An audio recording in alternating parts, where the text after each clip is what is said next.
want to say like maybe it can be apolitical, but it can't really.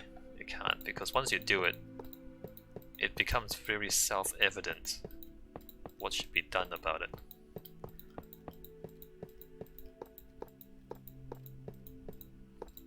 But maybe a lot of the people, they're more scared of what they don't know. And they're more like, I don't want to find out. Instead of being scared of the actual thing, the actual number, they're more scared of finding out about the actual number. Colonialism?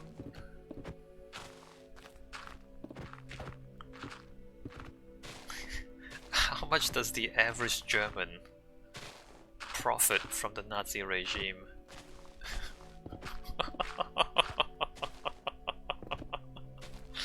Oh boy, because that's gonna be so interesting.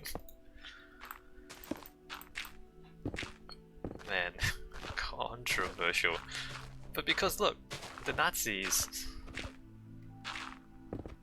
like took all the property from the Jews and then gassed them, right?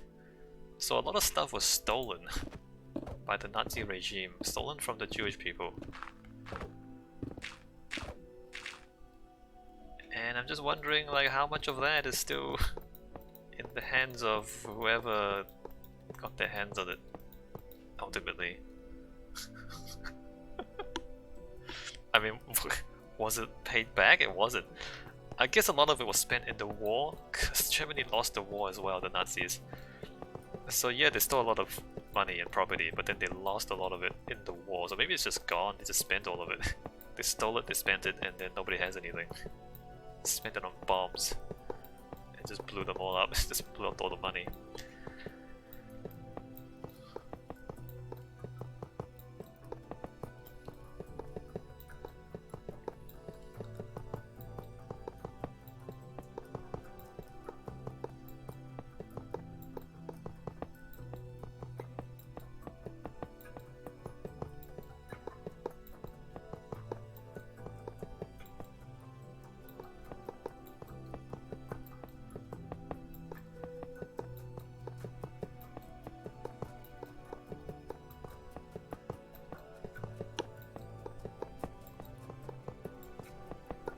I wonder if anyone would buy that book.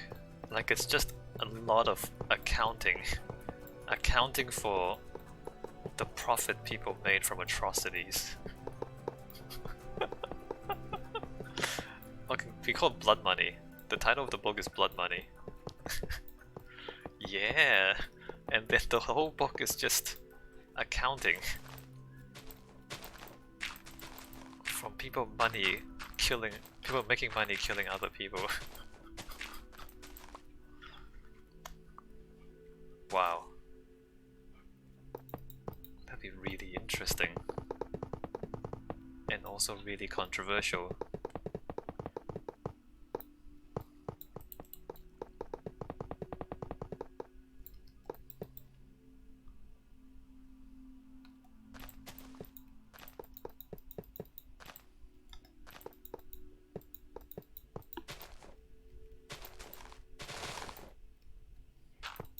Two, 3, 4, 5, 6.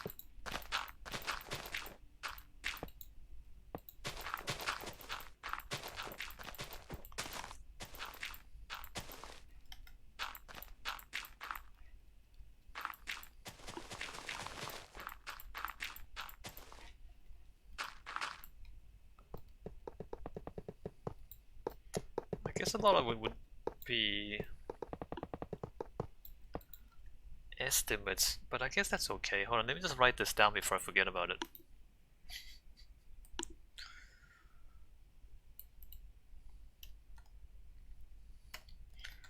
Blood money.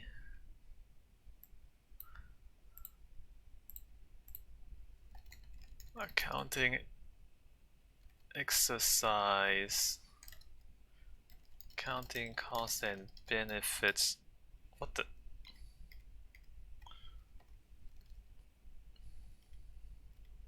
Oh, I need to turn off the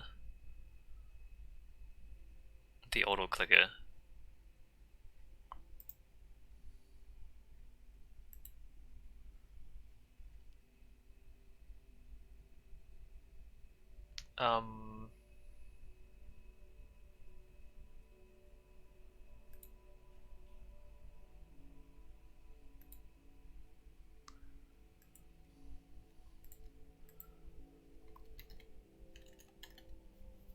Of historical atrocities.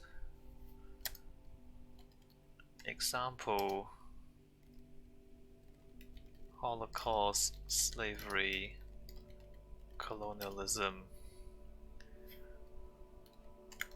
Look at where the money went.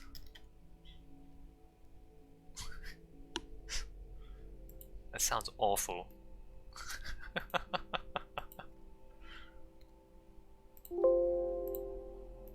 Alright, back to a children's game.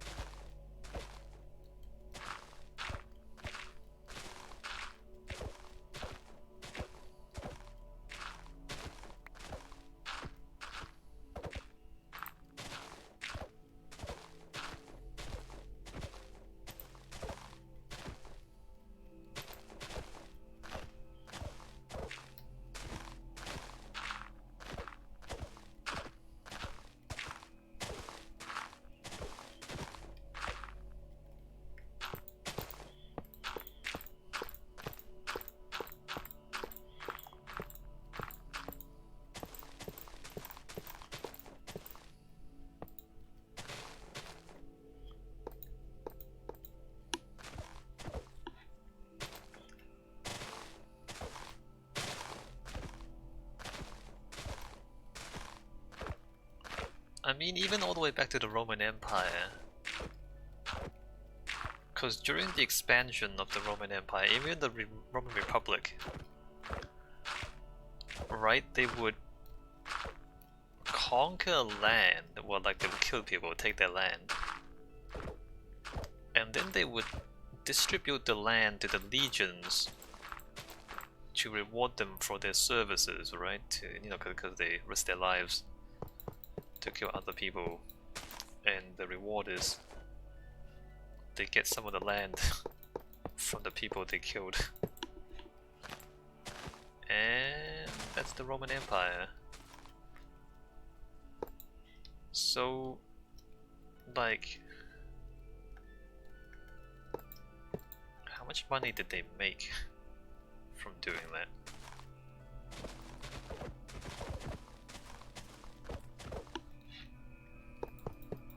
How would you even do that calculation?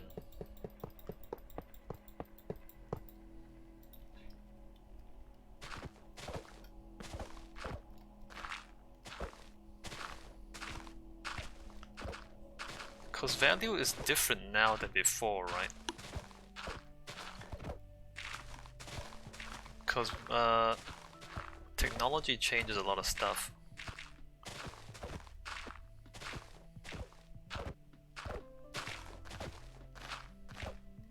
Things like food. Food becomes less expensive with technologies like refrigeration and food preservation, right? Because like you're not as concerned about having fresh food, in the sense that you can keep the food fresh if you just put it in a can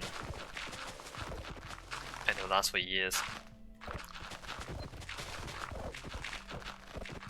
I mean, it's not that it's not as valuable, it's just that, like, if there was any shortages, it's not as acute, the effects of the shortage.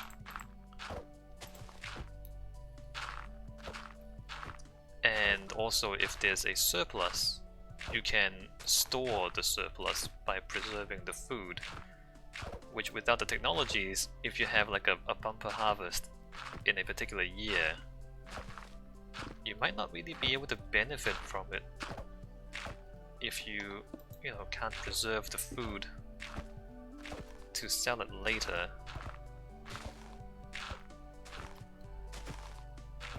things like that.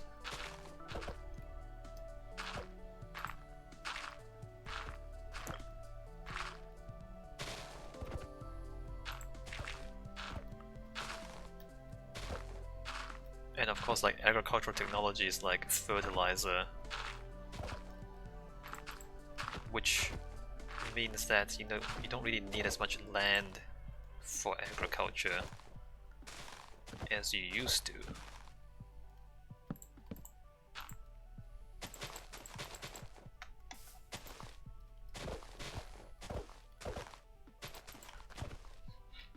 And so the Romans going to conquer land. Wait, why do I have this? What did I don't know what's going on. I don't want sunflowers. This was dirt?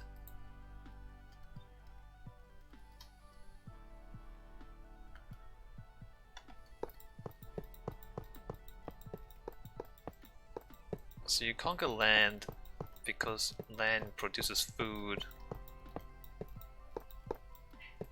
Whereas now you don't really need to, you can like use more fertilizer and get more food. And you don't need to go like kill other people and take their land as much. I mean, sometimes you still do it. Although I would not condone such behavior.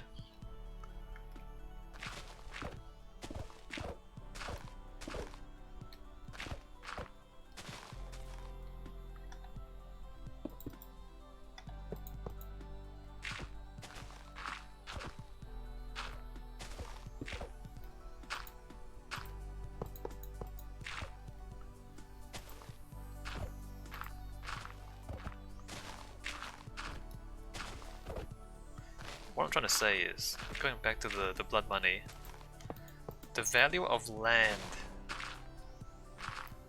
of the value of farmland would have been higher in the past than it is today. And in fact, after the Second World War, with the invention of cars, a lot of just really good farmland that used to surround the cities was turned into suburbs, and you built like really low density houses on prime farmland in a lot of Western countries, mostly the United States, but also like Australia and New Zealand. So like the value of farmland was so low, is what I'm trying to say, that people just turned it into houses. Because houses were worth more than the farmland, and the farms just moved further out from the city because now there were highways and trucks and cars and whatnot, so you don't need the farmland to be close to the cities because you can just truck the food into the cities from further away. So the relative value of land changes with technology and with infrastructure. So if you do an accounting of like how much money did Genghis Khan earn from conquering all that land, which they lost fairly quickly afterwards, the Mongols didn't really keep very much of it. But things like the Roman Empire,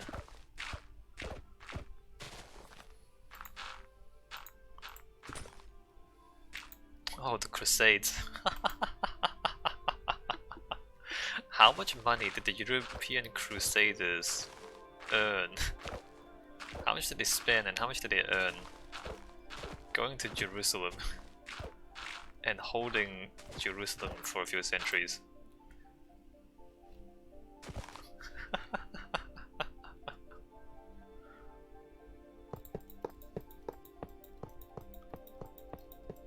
Oh, that would be so interesting. Let me write that down. Crusades. Nice.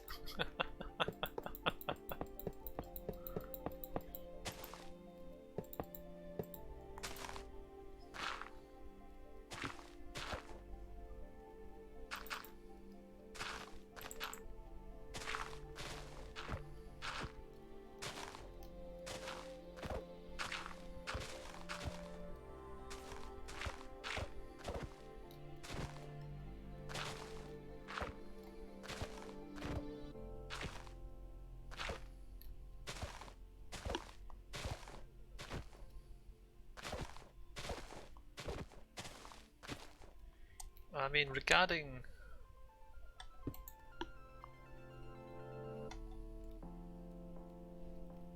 conquering land, I mean, the Nazis had this idea. No, this is too far. Had the idea of Lebensraum, living room, living space, I guess. They thought they needed more living space to survive like a long-term conflict, so they can't be starved. Alright, so they invaded the Soviet Union with the plan of taking Ukraine and everything between Germany and Ukraine, and like using that for farmland to produce food, to make sure that if Germany was somehow blockaded, they could have enough food and not starve. Which is funny in hindsight because that's so obsolete. Like, this is the sort of thinking that you would think about back before the First World War, back before mechanized warfare, maybe even during the First World War. The First World War was static, right? Like, it was trenches and not a lot of movement.